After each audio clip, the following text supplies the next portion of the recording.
Hi friends, എല്ലാവർക്കും നമസ്കാരം. അപ്പോൾ ഇന്ന് കർക്കിടകത്തിൽ ഉണ്ടാക്കുന്ന ഔഷധക്കഞ്ഞി നല്ല ടേസ്റ്റിൽ എങ്ങനെയാണ് ഉണ്ടാക്കുന്നതെന്ന് കണ്ടു നോക്കാം കേട്ടോ. നിങ്ങൾക്ക് കുട്ടികൾക്ക് പോലും കൊടുക്കാം, അത്രയും രുചിയോട് കൂടിയിട്ടാണ് ഇപ്പോൾ ഞാൻ ഉണ്ടാക്കി കാണിക്കുന്നത്. അങ്ങനെ കയ്പേറിയ സാധനങ്ങളൊന്നും ചേർക്കുന്നില്ല. നല്ല ടേസ്റ്റുള്ളൊരു കഞ്ഞിയാണ്, വളരെ ആരോഗ്യപ്രദമാണ്. ഇപ്പോൾ കർക്കിടകത്തിൽ നമ്മൾ 7 ദിവസം അല്ലെങ്കിൽ 14 ദിവസം അങ്ങനെയാണ് കഞ്ഞി കുടിക്കുക. അപ്പോൾ അത് 7 ദിവസമാണെങ്കിൽ 7 ദിവസം തുടർച്ചയായി കഴിക്കുക, 14 ദിവസമാണെങ്കിൽ 14 ദിവസം തുടർച്ചയായിട്ട് കുടിക്കുക കേട്ടോ. അപ്പോൾ വീഡിയോ ഇഷ്ടമായാൽ ഒന്ന് ഷെയർ ചെയ്യണേ. അപ്പോൾ അതിന് വേണ്ടിയിട്ടുള്ള സാധനങ്ങൾ എന്തൊക്കെയാണെന്ന് നോക്കാം കേട്ടോ. അപ്പോൾ അതിന് വേണ്ടിയിട്ട് ഉണക്കല്ലരിയാണ് ഇപ്പോൾ ഞാൻ എടുത്തിരിക്കുന്നത്. ഉണക്കല്ലരി നമുക്ക് കടയിൽ നിന്ന് വാങ്ങിക്കാൻ കിട്ടും, ഇതുപോലെ പാക്കറ്റ് കേട്ടോ. പായസത്തിൻ്റെ അരി എന്ന് പറഞ്ഞാൽ മതി. അത് ബ്രോക്കണും ഉണ്ട്, വലുതും ഉണ്ട്. ഞാനിപ്പോൾ ബ്രോക്കൺ ആയിട്ടുള്ള പായസത്തിൻ്റെ അരിയാണ് എടുത്തിരിക്കുന്നത്. പിന്നെ വേണ്ടത് ഞവര അരിയാണ്. ഇത് ഒരുപാട് ഔഷധ ഗുണങ്ങളുള്ള അരിയാണ് കേട്ടോ. ഇതും ഇതേപോലെ പാക്കറ്റിൽ വാങ്ങിക്കാൻ കിട്ടും. ഇതുപോലെ ഇങ്ങനെ ബ്രൗൺ കളറിലായിരിക്കും ഈ അരി കേട്ടോ. ഇതിന് സാധാരണ കിട്ടുന്ന വെളുത്ത പച്ചരി ഉപയോഗിക്കരുത് കേട്ടോ. നിങ്ങൾക്ക് ഞവര അരി കിട്ടാനില്ലെങ്കിൽ ഈ ഉണക്കല്ലരി പായസത്തിൻ്റെ അരിയില്ലേ, അത് വെച്ചിട്ടും ഇതുണ്ടാക്കാം. ഇപ്പം ഞാനിത് കുറച്ച് കയ്യിലെടുത്ത് കാണിക്കാം. അപ്പോൾ ഇതാണ് ഞവര അരി കേട്ടോ. ഇതുപോലെ ഇരിക്കും. ഇത് വേവാൻ കുറച്ച് ടൈം എടുക്കും കേട്ടോ. അപ്പം ഞാനിവിടെ ഒരു 1/4 കപ്പ് ഞവര അരിയാണ് എടുക്കുന്നത്. അതുപോലെ തന്നെ ഒരു 1/4 കപ്പ് ഉണക്കല്ലരി. ഈ ഉണക്കല്ലരി ബ്രോക്കൺ ആയിട്ടുള്ളതുണ്ട്, മുഴുവനായിട്ടുള്ളതുണ്ട്. ഞാനിപ്പോൾ ബ്രോക്കൺ ആയിട്ടുള്ള ഉണക്കല്ലരിയാണ് എടുത്തിരിക്കുന്നത് കേട്ടോ. പിന്നെ ഇതിലേക്ക് വേണ്ട ഒരു മെയിൻ ഇൻഗ്രീഡിയൻറ്റ് ഉലുവയാണ്. ഉലുവ ഒരു 4 ടീസ്പൂൺ എടുത്തിട്ടുണ്ട് കേട്ടോ. 4 ടീസ്പൂൺ ഇങ്ങനെ നിറച്ചു കൊടുക്കണം.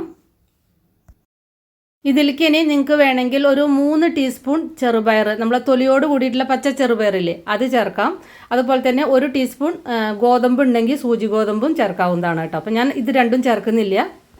ഇതിനൊരു 3-4 പ്രാവശ്യം നന്നായിട്ട് കഴുകിയെടുക്കുക. അതിനുശേഷം ആവശ്യത്തിന് വെള്ളം ഒഴിച്ചിട്ട് കുതിരാൻ വേണ്ടിയിട്ട് വെക്കുക. ഞാനിപ്പോൾ ഒരു 4-5 മണിക്കൂർ വെക്കുന്നുണ്ട്.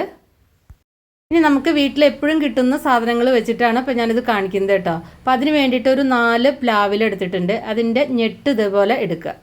പ്ലാവിലൊക്കെ എല്ലാവരുടെ വീട്ടിലും ഇല്ലേ, ഈ ഞെട്ടെടുക്കുക.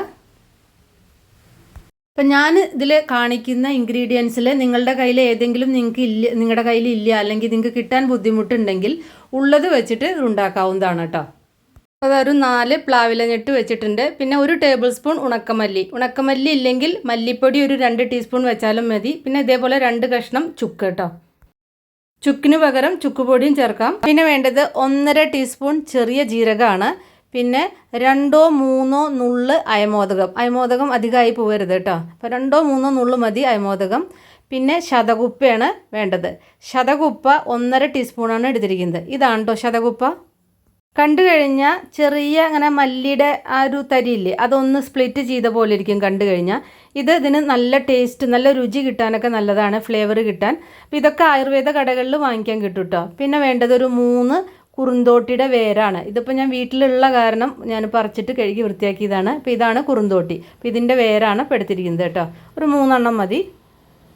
കുറുന്തോട്ടി വാതരോഗങ്ങൾക്കൊക്കെ വളരെ നല്ലതാണ്. അപ്പോൾ കുറുന്തോട്ടിയുടെ ഒരു കഷായം ഞാൻ ഇതിന് മുന്നേ ഗർഭിണികളായ സ്ത്രീകൾക്ക് വേണ്ടത് ഞാൻ ഇതിന് മുന്നേ അപ്ലോഡ് ചെയ്തിട്ടുണ്ട് കേട്ടോ. കാണാത്തവർ കണ്ടു നോക്കൂ, അല്ലെങ്കിൽ അതിൻ്റെ ലിങ്ക് തരാം. ഇപ്പോൾ കുറുന്തോട്ടി ഫ്രഷ് ആയിട്ട് ഇങ്ങനെ കിട്ടാനില്ല എങ്കിൽ ഇതേപോലെ ഉണക്കിയത് നമുക്ക് ആയുർവേദ കടകളിൽ നിന്ന് കിട്ടും. ഇതിപ്പോൾ കുറുന്തോട്ടിയുടെ ഇങ്ങനെ വേരൊക്കെ ഇങ്ങനെ മുറിച്ചതാണ് ഇപ്പോൾ ഞാൻ ഈ കാണിക്കുന്നത് കേട്ടോ. ഞാൻ അതല്ല എടുക്കുന്നത്, ഫ്രഷ് ആയിട്ടുള്ള കുറുന്തോട്ടി എൻ്റെ കയ്യിലുള്ള കാരണം അതാണ് എടുക്കുന്നത് കേട്ടോ. ഇതിപ്പോൾ എനിക്ക് വളപ്പിൽ നിന്ന് ഞാൻ പറിച്ചെടുത്തതാണ് കേട്ടോ. ഇതിൻ്റെ പേരാണ് ഇല്ലങ്കട്ടി എന്ന്, ഈ ബ്രൗൺ കളറിൽ. പിന്നെ മറ്റേത് കുറച്ചിങ്ങനെ ലൈറ്റ് കളറിലുള്ളത് പെരുങ്കട എന്ന് പറയും. അപ്പോൾ ഇത് നിങ്ങൾക്ക് കിട്ടിയിട്ടില്ലെങ്കിൽ ഇതില്ലാതെ നിങ്ങൾക്ക് ഉണ്ടാക്കാവുന്നതാണ് കേട്ടോ. പലതരം ആയുർവേദ മരുന്നുകളെല്ലാം കൂടി ചേർത്ത് പൊടിച്ചതൊക്കെ ഇപ്പോൾ ആയുർവേദ കടകളിലൊക്കെ കിട്ടുന്നുണ്ട്. പക്ഷേ ഞാനതൊന്നും ഇതുവരെ ട്രൈ ചെയ്ത് നോക്കിയിട്ടില്ല. അപ്പം ഞാൻ കാണിച്ച ഈ ബ്രൗൺ കളറിലുള്ള ഈ വേരില്ലേ, ഇല്ലങ്കട്ടി എന്ന് പറഞ്ഞത്, ഇതിൻ്റെ ആ മീതത്തെ ആ ബ്രൗൺ കളർ ഒന്ന് ചെറുതായിട്ടൊന്ന് കത്തി കൊണ്ട് ഒന്ന് ഇങ്ങനെ ചുരണ്ടി കളയണം കേട്ടോ. എന്നിട്ട് അതിൻ്റെ മീതത്തെ ഒരു മീതത്തെ ഒരു തൊലിയുണ്ട്, അത് ഇങ്ങനെ ചീന്തി അതിന് എടുക്കണം, ഇങ്ങനെ പൊളിച്ചു മാറ്റണം കേട്ടോ. അതാണ് നമുക്ക് വേണ്ടത്. ഉള്ളിലത്തെ ആ കട്ടിയുള്ള ഭാഗം നമുക്ക് ആവശ്യമില്ല. കണ്ടില്ലേ, ഇതുപോലെ പൊളിച്ചെടുക്കുക. വളരെ ഈസി ആയിട്ട് പൊളിച്ചെടുക്കാൻ പറ്റും. ഒന്ന് ചതച്ച് കഴിഞ്ഞാൽ പെട്ടെന്ന് അത് പൊളിഞ്ഞു പോരും കേട്ടോ. അപ്പോൾ അതാ ഇതുപോലെ ആ മീതത്തെ ആ ഒരു തൊലി ഇങ്ങനെ പൊളിച്ചെടുത്താൽ മതി. അപ്പോൾ അതിൻ്റെ ഉള്ളിലത്തെ ഭാഗം ഇപ്പോൾ ഞാൻ കളഞ്ഞു കേട്ടോ, തൊലി മാത്രമേ എടുത്തിട്ടുള്ളൂ. ഞാനിതിൽ കാണിക്കുന്ന ഈ ഒരു അളവിലാണ് അതിൻ്റെ ആ ഒരു തൊലി എടുത്തിരിക്കുന്നത്. ബാക്കിയുള്ള ഭാഗം കളയാം, അതിൻ്റെ ഉള്ളിലത്തെ ഭാഗം നമുക്ക് ആവശ്യമില്ല. ഇപ്പോൾ ഇതാ നല്ല മയത്തിൽ ഞാൻ കല്ലിലാണ് അരച്ചെടുത്തിരിക്കുന്നത്, കാരണം നല്ല മയത്തിൽ അരച്ചെടുക്കാൻ പറ്റിയിട്ടുണ്ട്. അടുത്തത് മിക്സിയിൽ അരയ്ക്കുന്നവർക്ക് എങ്ങനെയാണ് അരയ്ക്കേണ്ടത് ഞാൻ പറയാം. നന്നായിട്ടൊന്ന് ചതക്കുക, അല്ലെങ്കിൽ ചെറിയ കഷ്ണങ്ങളാക്കിയിട്ട് നന്നായിട്ട് ചതച്ചിട്ട് മിക്സിയിൽ കുറച്ച് വെള്ളം ചേർത്തിട്ട് അരച്ചെടുക്കുക. അരച്ചെടുത്ത് കഴിഞ്ഞാൽ ഇതേപോലെ ഫൈനായിട്ട് അരഞ്ഞ് കിട്ടിയിട്ടില്ലെങ്കിൽ ചെറിയ അതിൻ്റെ ആ ഫൈബർ വല്ലാതെ ഉണ്ടായിരിക്കും. അപ്പോൾ കഞ്ഞി കുടിക്കുമ്പോൾ ബുദ്ധിമുട്ടായിരിക്കും. അപ്പോൾ ആ അരപ്പിൽ കുറച്ച് വെള്ളം ചേർക്കുക. വെള്ളം ചേർത്തിട്ട് അതൊന്ന് നന്നായിട്ട് അരിപ്പയിൽ അരിച്ചെടുക്കുക കേട്ടോ. അത് എന്നിട്ട് ആ വെള്ളം എന്നിട്ട് കഞ്ഞിയിൽ ഒഴിച്ചാൽ മതി. അപ്പോൾ ആ നാര് തടയില്ല. അരിയൊക്കെ നന്നായിട്ട് കുതിർന്ന് വന്നിട്ടുണ്ട്. ഞാനൊരു 4 മണിക്കൂർ കുതിരാൻ വേണ്ടിയിട്ട് വെച്ചിട്ടുണ്ടായിരുന്നു. അപ്പം ഞാനിത് മൺചട്ടിയിലാണ് ഉണ്ടാക്കുന്നത് കേട്ടോ. അപ്പം മൺചട്ടിയിലാവുമ്പോൾ നന്നായിട്ട് കുതിർത്തിയതിൻ്റെ ശേഷം മാത്രമേ ഉണ്ടാക്കാവൂ. അല്ലെങ്കിൽ നിങ്ങൾക്ക് കുക്കറിൽ ഉണ്ടാക്കാവുന്നതാണ്. പക്ഷേ ഇത് ശരിക്കും ട്രഡീഷണൽ ആയിട്ട് ഉണ്ടാക്കുമ്പോഴൊക്കെ മൺചട്ടിയിലാണ് ഉണ്ടാക്കുക. അപ്പോഴാണ് അതിൻ്റെ ആ ഗുണവും രുചിയും മണമൊക്കെ കേട്ടോ. അപ്പോൾ എല്ലാവർക്കും മൺചട്ടി കിട്ടിയെന്ന് വരില്ല. അപ്പോൾ നിങ്ങൾക്ക് കുക്കറിൽ ഈ അരി വേവിക്കാവുന്നതാണ്. ഇനി ഇതിപ്പോൾ ഞാൻ ഈ ചട്ടിയിലേക്ക് ഒഴിക്കുകയാണ്. ഈ കുതിർത്തിയ വെള്ളത്തിൽ തന്നെയാണ് ഇത് വേവിക്കേണ്ടത്. അത് കാരണം കുതിർത്തിയ വെള്ളം കളയരുത് കേട്ടോ. അതിൽ നല്ല ഔഷധ ഗുണമുള്ളതാണ്. ഉലുവയൊക്കെ ഇതിൽ കുതിർന്നതല്ലേ. അപ്പോൾ ഈ വെള്ളത്തിൽ തന്നെയാണ് വേവിച്ചെടുക്കുന്നത്.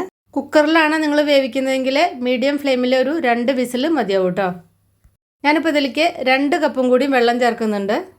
ഇനി ഇത് ഹൈ ഫ്ലെയിമിൽ വെച്ച് നന്നായിട്ട് തിള വന്ന ലോ ഫ്ലെയിമിൽ വെച്ചിട്ട് ഒരു 1/4 വേവ് ആവുന്നവരെ വേവിക്കുക കേട്ടോ. അപ്പോൾ നന്നായിട്ട് തിള വന്നിട്ടുണ്ട്. ഇനി ഇത് അടച്ചു വെച്ചിട്ട് വേവിക്കണം. അപ്പോൾ അതിന് മുന്നേ 1-2 ഇൻഗ്രീഡിയൻസ് കൂടി ചേർക്കാണ്ട്. ഇതിലേക്ക് ഒരു 4 ചുവന്നുള്ളിയും പിന്നെ 4 വെളുത്തുള്ളിയും ചതച്ചതും കൂടി ചേർക്കുക കേട്ടോ. എന്നിട്ട് അടച്ചു വെച്ചിട്ട് ഒരു 1/4 വേവാവുന്നവരെ വേവിച്ചെടുക്കുക. ഇപ്പോൾ ഇത് 1/4 വേവായിട്ടുണ്ട്. അപ്പോൾ ഈ അരപ്പ് ഇതിലേക്ക് ചേർക്കുക. കുറച്ച് തിളച്ച വെള്ളം കൂടിയും ചേർക്കുക കേട്ടോ. ഇതിലേക്ക് ഒരു 1/2 ടീസ്പൂൺ മഞ്ഞൾപ്പൊടി കൂടി ചേർത്തിട്ടുണ്ടായിരുന്നു. കൊഴുപ്പ് കൂടുതലുണ്ടെങ്കിൽ കുറച്ച് കൂടുതൽ വെള്ളം ചേർക്കുക. നല്ല ചൂടുള്ള വെള്ളം ചേർത്തിട്ട് ഒന്ന് മിക്സ് ചെയ്തിട്ട് അടച്ചു വെച്ചിട്ട് കുറച്ച് നേരം കൂടി വേവിക്കുക. ഒരു 7-8 മിനിറ്റും കൂടി അടച്ചു വെച്ചിട്ട് വേവിക്കുക കേട്ടോ. അപ്പോൾ അരപ്പൊക്കെ ചേർത്തിട്ട് കുറച്ച് നേരം അടച്ചു വെച്ചിട്ടുണ്ടായിരുന്നു. അപ്പോൾ അതെല്ലാം നന്നായിട്ട് പാകമായി വന്നിട്ടുണ്ട്. അവസാനം ഇതിലേക്ക് ആശാലിയാണ് ചേർക്കുന്നത്. 1/2 ടീസ്പൂൺ മുതൽ 2 ടീസ്പൂൺ വരെ ചേർക്കാം. അങ്ങനെ ഒരു ബ്രൗൺ കളറായിരിക്കും കേട്ടോ. ഇത് ഒന്നിച്ച് ആദ്യമേ ചേർത്ത് കഴിഞ്ഞാൽ കഞ്ഞി വല്ലാതെ ഇങ്ങനെ കൊഴുപ്പോട് കൂടിയിട്ടാവും. അപ്പോൾ അവസാനം ചേർക്കുമ്പോൾ അത് കറക്റ്റ് കൺസിസ്റ്റൻസി നമുക്ക് കിട്ടും. അത് കാരണം ഞാൻ അവസാനം ചേർത്തുള്ളൂ. അവസാനം ചേർത്തിട്ട് നന്നായിട്ട് മിക്സ് ചെയ്യുക കേട്ടോ. മിക്സ് ചെയ്തതിൻ്റെ ശേഷം പിന്നെ ആവശ്യത്തിന് ഉപ്പ് ചേർക്കുക. ഉപ്പ് സാധാരണ നമ്മൾ ഉപയോഗിക്കുന്ന നാടൻ ഉപ്പ് ചേർക്കരുത്. ഇതിൽ ഇന്ദുപ്പാണ് ചേർക്കുക കേട്ടോ. റോക്ക് സോൾട്ടാണ് ഇതിൽ ചേർക്കുക. ഉപ്പ് വേണ്ട എന്നുള്ളവർക്ക് ശർക്കര ചേർക്കാവുന്നതാണ്. അല്ലെങ്കിൽ ഉപ്പും ശർക്കരയും ഇല്ലാതെ ഇത് കഴിക്കാവുന്നതാണ് കേട്ടോ. ഇതിൽ ആവശ്യത്തിന് കുറച്ചും കൂടി ഞാൻ തിളച്ച വെള്ളം ചേർക്കുന്നുണ്ട്. വെള്ളം കുറച്ച് കുറവാണ്. പിന്നെ അവസാനം ഇതിലേക്ക് തേങ്ങാപ്പാൽ കൂടി ചേർക്കുക. ഫ്ലെയിം ഓഫ് ചെയ്യുന്നതിൻ്റെ മുന്നേ കേട്ടോ. ഒരു 1/4 കപ്പ് മുതൽ 1 കപ്പ് വരെ നമ്മളുടെ ടേസ്റ്റിനനുസരിച്ച് ചേർക്കാം. ഇത് എല്ലാ 1-ാം പാലും 2-ാം പാലൊക്കെ കൂടിയിട്ടുള്ള തേങ്ങയുടെ പിഴിഞ്ഞ പാലാണ് കേട്ടോ. അത് ഫ്രഷ് ആയിട്ടുള്ള പാല്. പാക്കറ്റ് പാലിൻ്റെ പൊടി കലക്കിയതൊന്നും ഇതിൽ യൂസ് ചെയ്യാൻ പാടില്ല. നമ്മൾ പിഴിഞ്ഞെടുത്ത പാൽ തന്നെ ഉപയോഗിക്കണം കേട്ടോ. ഇനി കട്ടി കൂടുതലുണ്ടെങ്കിൽ കുറച്ച് തിളച്ച വെള്ളമൊക്കെ ചേർത്തിട്ട് മിക്സ് ചെയ്യാം. ആവശ്യത്തിന് ഉപ്പ് അവസാനം ചേർത്താൽ മതി കേട്ടോ. ഉപ്പ് എല്ലാവർക്കും ഒരുപോലെ ഇഷ്ടപ്പെടുന്ന നല്ല ടേസ്റ്റുള്ളൊരു ഔഷധ കഞ്ഞിയാണത്. അപ്പോൾ കുറച്ചൊന്ന് മുതിർന്ന കുട്ടികൾക്കും അതുപോലെ തന്നെ വലിയവർക്കൊക്കെ കഴിക്കാൻ പറ്റുന്ന നല്ല രുചിയുള്ള നല്ല ഔഷധ കഞ്ഞിയാണ് കേട്ടോ. അത് സാധാരണ കഴിക്കുന്ന കഞ്ഞിയുടെ കൺസിസ്റ്റൻസിയാണ് കേട്ടോ.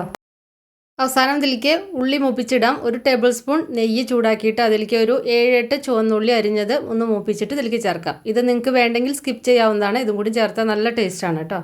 ഇതിനി ചൂടോടെ തന്നെ കഴിക്കണം. ഇതെങ്ങനെയാണ് കഴിക്കുകയെന്ന് ഞാൻ പറയാം. രാവിലെ അല്ലെങ്കിൽ വൈകുന്നേരം മാത്രമേ കഴിക്കാൻ പാടുള്ളൂ കേട്ടോ. ഉച്ചയ്ക്ക് കഴിക്കാൻ പാടില്ല. അതുപോലെ തന്നെ നോൺ വെജിൻ്റെ കൂടി കഴിക്കരുത്. താങ്ക്